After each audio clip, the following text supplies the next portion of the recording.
It's a question that really puzzles a lot of people. Why does the Old Testament seem so quiet about heaven or the afterlife? It can feel like this huge, essential piece of the story is just missing. But what if the hope was there the whole time, and we've just been looking for it in all the wrong places?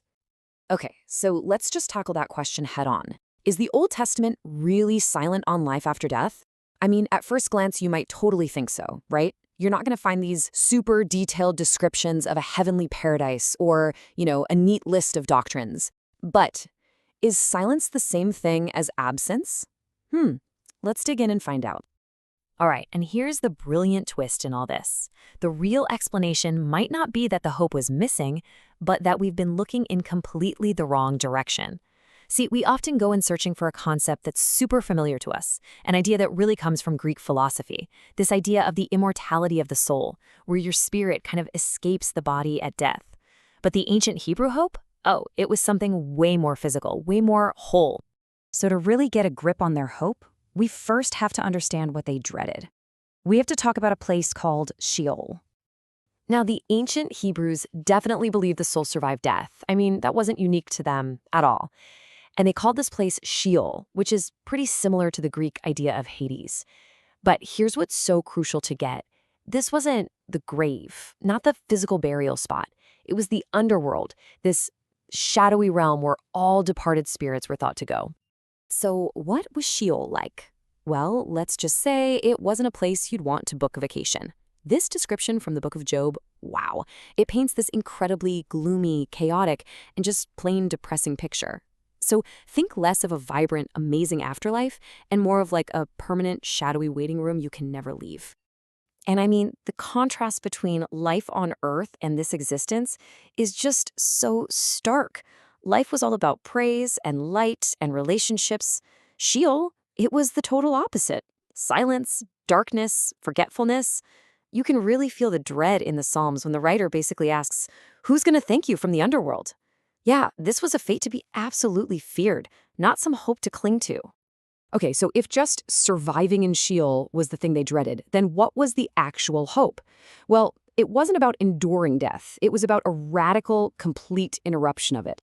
And this, right here, is the absolute key difference. The biblical hope wasn't for a soul escaping the body. No, it was for the entire person, body and soul together, to be restored to life. It's an immortality of the whole, unified you. And that is a universal way from the idea of a spirit just floating on. And you know what? We see this stunning hint of this different kind of hope right at the very beginning of the story. In Genesis, after sin enters the picture, you get this grim, repetitive rhythm. It's like this relentless drumbeat of death. And he died, and he died, and he died. Until, all of a sudden, the pattern is shattered. Because with Enoch, the refrain totally changes. It doesn't say, and he died. It says, God took him. Think about that. He wasn't separated into body and soul, with his spirit just drifting off to Sheol. No, the whole person, was taken. And this becomes the archetype, right? The very first glimmer of a totally different kind of future, one where the whole person gets to continue their relationship with God. But Enoch's story wasn't just some strange one-off event. It was a clue. A massive one. So let's actually trace how this specific hope, this idea of resurrection, quietly develops and gets stronger and stronger all the way through the Old Testament. Even the actions of the early patriarchs point to this very hope. I mean, think about it. Why would they call themselves strangers and pilgrims if this life was the end of the line? And why on earth were Jacob and Joseph so insistent that their actual bones be carried back to the promised land?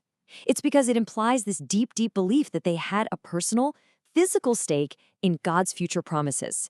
That only makes sense if they expected to be part of that future in the flesh.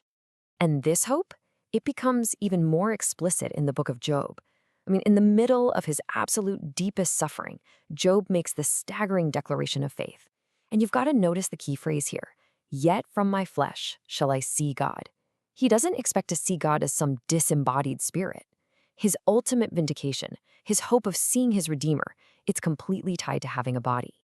And the Psalms, wow, they are just filled with this hope. The focus is never on just putting up with Sheol. It's always about being redeemed from it. You see this language of rescue over and over again. There's this confidence that God wilt not leave my soul to Sheol. There's the promise of being satisfied when I awake. The belief that God will redeem my soul from the power of Sheol. Listen to that language. That's not about spiritual survival. That is the language of physical rescue and awakening. Okay, so as we move forward in time into the era of the prophets, something really interesting happens. What started out as these subtle clues and very personal declarations of faith, well, it starts to become a much clearer, much more explicit doctrine. And then you get to the book of Daniel, and bam, it's one of the most direct statements in the entire Old Testament. And many of them that sleep in the dust of the earth shall awake. I mean, there's no ambiguity there.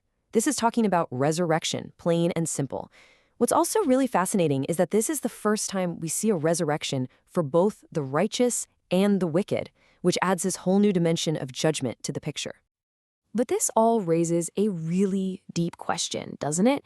Why resurrection? Why was this physical hope and not just, survival of the soul so absolutely central?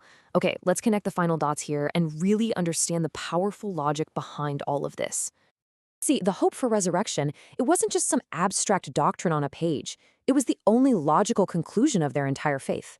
Just think about it like this. If you have a personal, unbreakable relationship with a living, eternal God, how could death possibly be the final word on that story? It can't. For that relationship to be truly eternal, the person in that relationship, the whole person, had to be eternal too. And this brings us to the absolute climax of the argument. Centuries later, Jesus himself makes this exact same point.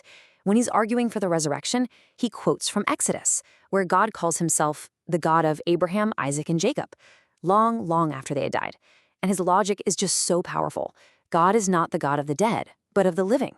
Therefore, if he is still their God, then they must be destined to live again, not as ghosts, but as the living.